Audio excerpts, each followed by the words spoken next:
11/12, 34/37, 21/23, 43/47, 43/47. Important key points.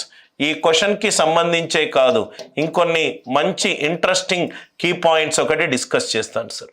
Key points ఇక్కడ చూడండి sir, మనకు ఇంపార్టెంట్గా కావాల్సింది ఏంటి అని అంటే రైట్ 20 నుంచి 30 వరకు, 20 నుంచి 30 వరకు ఏవేవి ప్రధాన సంఖ్యలు ఉన్నాయి? 23 ఒకటి ప్రధాన సంఖ్య, 29 ఒకటి ప్రధాన సంఖ్య. 20 నుంచి 30 మధ్యలో, 20 నుంచి 30 మధ్యలో మనకున్న ప్రధాన సంఖ్యలు ఏంటి?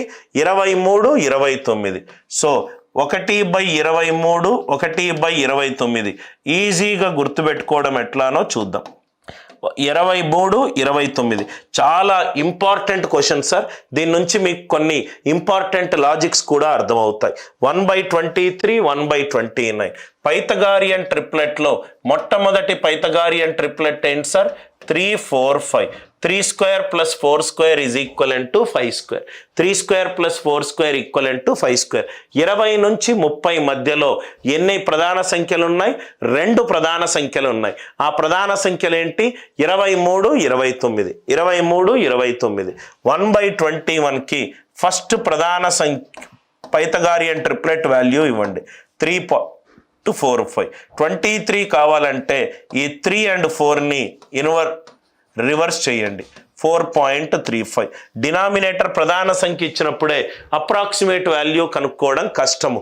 దాన్ని ఈజీ చేసే ప్రయత్నము చేద్దాం. 1/23, 1/29. 23 ఎన్నిసార్లు 100లో వెళ్తుంది? 4 సార్లు 100లో వెళ్తుంది. 4 మిగతా 2 ట్రిప్లెట్స్ ఏంటి? 3, 5. 4.35. 1/23, 1/29. 1/29 ఈ రెండే ప్రధాన సంఖ్యలు 20, 30 మధ్యలో. 1/29 అంతే. ఫస్ట్ 3 రాసి దాని తర్వాత 4, 5 రాయండి. దాని తర్వాత ఈ రెండింటిని స్విచ్ చేయండి. సో 4.35. 1/23, 1/29 వాల్యూ గుర్తుపెట్టుకోవడానికి పైథాగోరియన్ ట్రిప్లెట్ వాల్యూ చాలా ఈజీగా చూడొచ్చు. ఇది ఫస్ట్ పాయింట్. దాని తర్వాత సెకండ్ కీ పాయింట్ 37 × 27 37 భాజనీయతా సూత్రము, 27 భాజనీయతా సూత్రము రెండు సేమ్. కాబట్టి ఇక్కడ ఈ పాయింట్ రాసుకోండి సార్. మనకు క్వశ్చన్ ఒక ఎగ్జామ్లో అడిగినా అదే కఠినమైన క్వశ్చన్ మనకు ఎగ్జామ్లో ఇస్తే రైట్ మనం ఎలా సాల్వ్ చేయాలి? డివిజిబిలిటీ ఆఫ్ 37, 27 ఎప్పుడూ సేమ్ సార్. 37, 27 ఒక సంఖ్య యొక్క భాజనీయతా సూత్రము ఎప్పుడూ కూడా సమానము. అందుకే 1/37 ఇట్ ఈజ్ 2.7, 1/27 ఇట్ ఈజ్ 3.7. చాలా ఇంపార్టెంట్ కీ పాయింట్ సార్. 27, 37, 27, 37, 27, 37, 27, 37.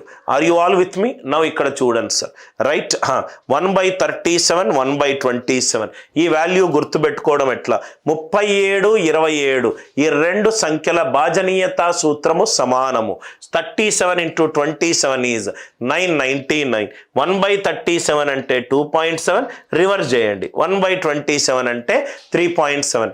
2.7 × 37 చేస్తే 9.99 వస్తుంది.